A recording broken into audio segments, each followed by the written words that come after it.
Reshut Moray Barabotay, Perashat Bo, la Torah cuenta las últimas 3 plagas que mandó Boreolam a Mitzrayim antes de sacarnos de Egipto. Y si uno se pone a analizar lo que fue la plaga de oscuridad, Makat Hoshech, la Torah cuenta, Lo Raúi Shetahib, Velo Kamu Ish Mitachtav Sheosh Yamim, el Midrash cuenta que fueron 3 días que no se pararon, no se podían mover, la oscuridad era tan densa y tan palpable que no se podían mover, y luego los siguientes 3 días ya se podían mover, pero seguían sin ver. Entonces imagínense unos 6 días, tal cual, oscuridad tremenda, que se han visto en las ciudades, los apagones y demás. Imagínense una oscuridad total, uno se vuelve loco. Una de las plagas más difíciles, como las plagas fueron subiendo en nivel, si uno evalúa lo que fue la plaga de Hoshech, algo increíble. Pero escuché un secreto, que Behemet es una plaga que chance nos puede llegar a nosotros hoy en día, en el 2024, que dice la Torah, Lo Raú Ish Etahiv. ¿Qué es la plaga de oscuridad? Lo Raú Ish Etahiv, no ver una persona, ¿a quién? Al compañero, el vivir solo, el vivir en soledad, es la oscuridad más grande y es una de las plagas más difíciles que mandó Hashem a los Mitzrim.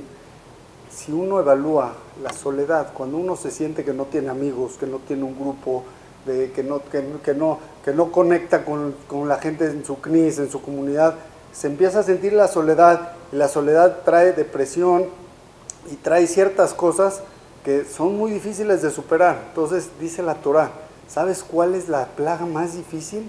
La soledad, el Lo Raú Ish Etahiv, el sentirse que está solo totalmente en el mundo. Leí una historia increíble en el libro de Charlie Harary, se llama Unlocking Greatness. Él cuenta que tiene un amigo, que su papá era un general en la guerra de Estados Unidos, en la Segunda Guerra Mundial, el general Butler.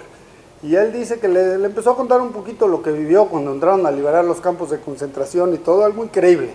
Entonces dice que el general Butler dice que en uno de los campos de concentración que estaban liberando, dice que llegaron, y imagínense, era un campo donde habían muchísimos niños, tenían prisioneros niños, lo que sufrieron esos niños en el campo de concentración, increíble, algo insoportable, algo difícil de creer.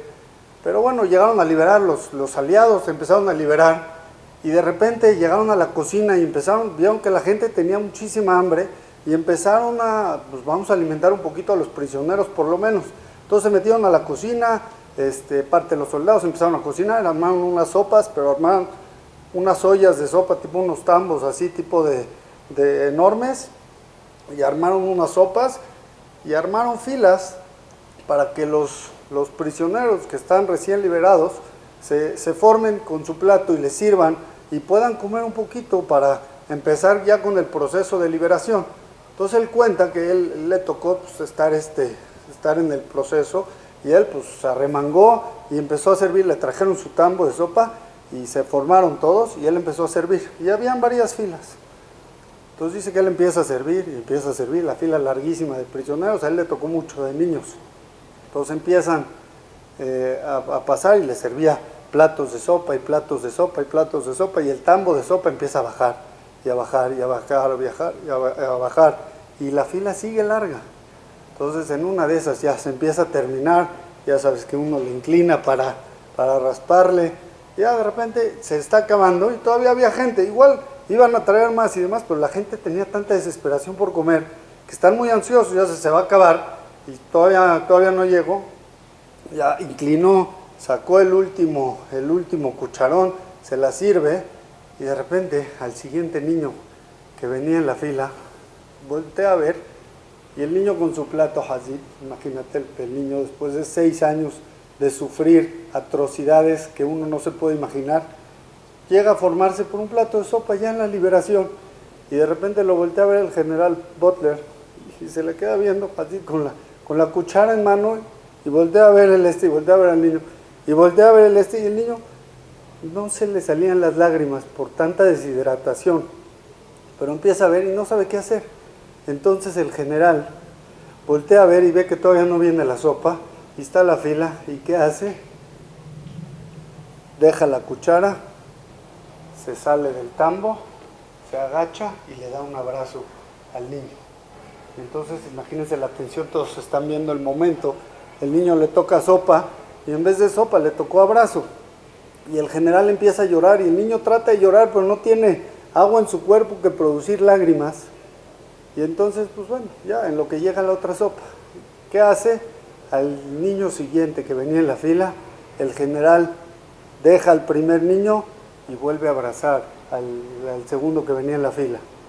Y así empezó al tercero y al cuarto, y de repente las filas de al lado que todavía tenían sopa, empiezan a ver los niños que hay fila de sopa y hay fila de abrazos. Y dice el general Butler, le dijo, había niños que estaban formados en la fila que todavía había sopa, que se salieron de su fila para ir a recibir un abrazo, se salieron de la fila de sopa y se fueron a la fila de abrazos, porque hay veces el abrazo te alimenta más que una sopa. En esa situación de la Segunda Guerra Mundial, después de 6 años de sufrimiento, hay veces el alma lo que necesita es un abrazo, es una calidez de alguien más, del sentir que estás protegido por alguien, que estás sentido con alguien. Dice los jajamim, lo ra'u ish et ahiv. ¿Quieres saber la dificultad o la fortaleza de la plaga de oscuridad? Lo ra'u ish et ahiv, que los egipcios estuvieron 6 días sin tener contacto alguno con alguien más.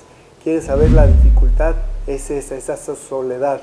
Y es una soledad tan fuerte y tan importante que hay veces que en el lugar más difícil de la historia de la humanidad, un niño, después de haber sufrido tanto, prefiere brincarse a la fila y recibir un abrazo de alguien que no conoce antes que recibir un plato de sopa.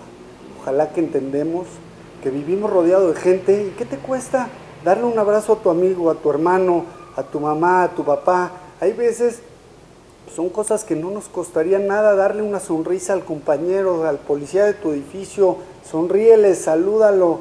Hay veces no entendemos que hay gente que puede estar en soledad y esa soledad, esa sonrisa le cambias la vida a alguien. Ojalá que tomemos conciencia y lo apliquemos para nuestra vida, que si podemos evitarle ese sufrimiento de soledad, de oscuridad a alguien, lo apliquemos. Muchas gracias.